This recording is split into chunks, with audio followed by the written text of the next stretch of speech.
Two children asked leave of their mother to run out and play in the new-fallen snow. The older child was a little girl whom, because she was of a tender and modest disposition, and was thought to be very beautiful, her parents and other people that were familiar with her used to call her Violet. But her brother was known by the style and title of Peony, on account of his ruddiness, of his broad and round little phiz, which made everybody think of sunshine and great scarlet flowers. The father of these two children, a certain Mr. Lindsay, it is important to say, was an excellent but exceedingly matter-of-fact sort of man, a dealer in hardware, and was sturdily accustomed to take what is called the common-sense view of all matters that came under his consideration. With a heart about as tender as other people's, he had a head as hard and impenetrable, and therefore perhaps as empty, as one of the iron pots which it was part of his business to sell.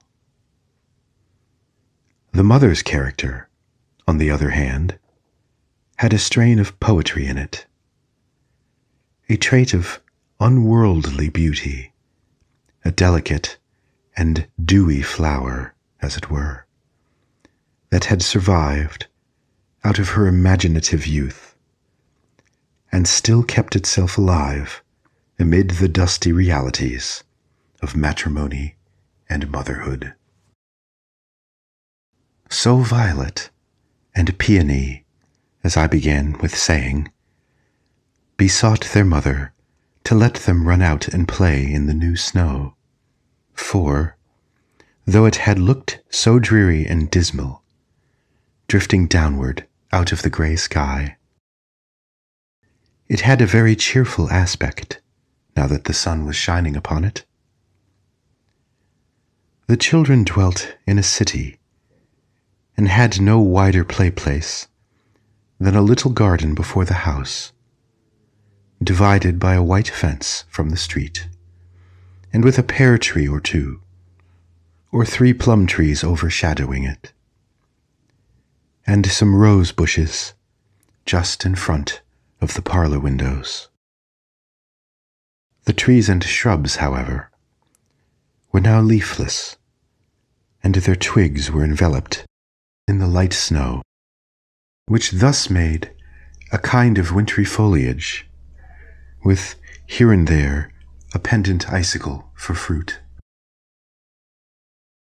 "Yes, Violet, yes, my little Peony," said their kind mother.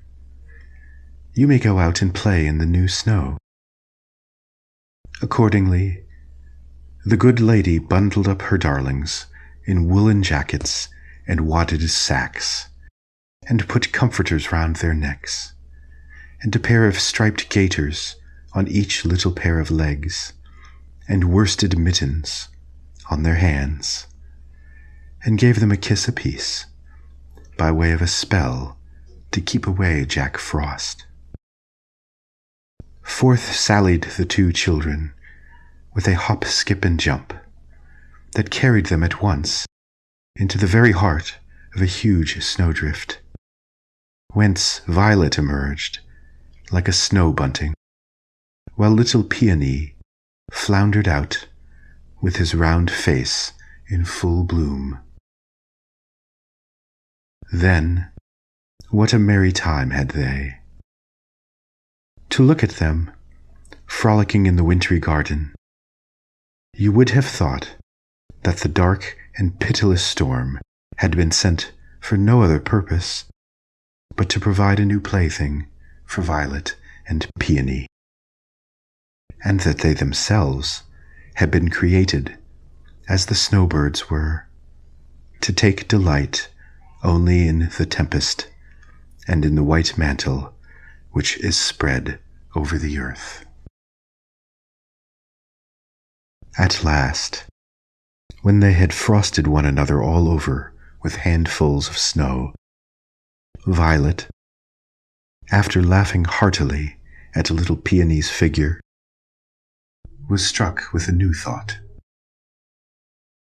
"You look exactly like a snow image, Peony," said she, "if your cheeks were not so red.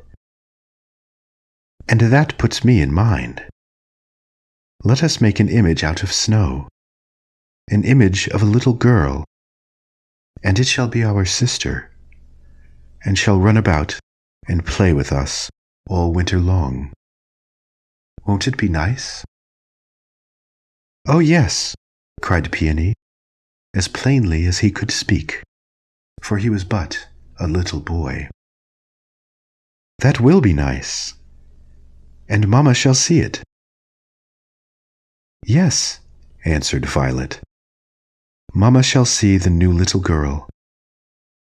But she must not make her come into the warm parlor, for you know, our little snow sister will not love the warmth."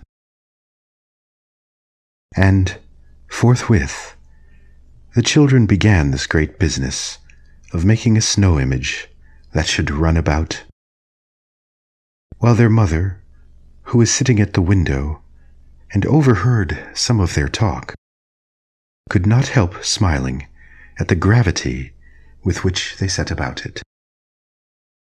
They really seemed to imagine that there would be no difficulty whatever in creating a live little girl out of the snow. And, to say the truth, if miracles are ever to be wrought, it will be by putting our hands to the work in precisely such a simple and undoubting frame of mind as that in which Violet and Peony now undertook to perform one, without so much as knowing that it was a miracle. So thought the mother, and thought, likewise, that the new snow, just fallen from heaven, would be excellent material to make new beings of, if it were not so very cold. She gazed at the children a moment longer, delighting to watch their little figures, the girl, tall for her age, graceful and agile, and so delicately colored that she looked like a cheerful thought more than a physical reality, while Peony expanded in breadth rather than height, and rolled along on his short and sturdy legs, as substantial as an elephant, though not quite so big. Then the mother resumed her work. What it was, I forget, but she was either trimming a silken bonnet for Violet, or darning a pair of stockings for little Peony's short legs. Again, however, and again, and yet other agains, she could not help turning her head to the window to see how the children got on with their snow image. Indeed, it was an exceedingly pleasant sight, those bright little souls at their tasks. Moreover, it was really wonderful to observe how knowingly and skillfully they managed the matter. Violet assumed the chief direction, and told Peony what to do, while, with her own delicate fingers, she shaped out all the nicer parts of the snow figure. It seemed, in fact, not so much to be made by the children as to grow up under their hands, while they were playing and prattling about it. Their mother was quite surprised at this, and the longer she looked, the more and more surprised she grew. "What remarkable children mine are," thought she, smiling with a mother's pride, and smiling at herself too, for being so proud of them. What other children could have made anything so like a little girl's figure out of snow at the first trial? Well, But now I must finish Peony's new frock, for his grandfather is coming tomorrow, and I want the little fellow to look as handsome as possible." So she took up the frock, and was soon busily at work again with her needle, as the two children with their snow image. But still, as the needle travelled hither and thither through the seams of the dress, the mother made her toil light and happy by listening to the airy voices of Violet and Peony. They kept talking to one another all the time, their tongues being quite as active as their feet and hands. Except, at intervals, she could not distinctly hear what was said, but had merely a sweet impression that they were in a most loving mood, and were enjoying themselves highly, and that the business of making the snow image went prosperously on. Now and then, however, when Violet and Peony happened to raise their voices, the words were as audible as if they had been spoken in the very parlor where the mother sat. Oh, how delightfully those words echoed in her heart, even though they meant nothing so very wise or wonderful after all. But you must know, a mother listens with her heart much more than with the ears, and thus she is often delighted with the trills of celestial music when other people can hear nothing of the kind.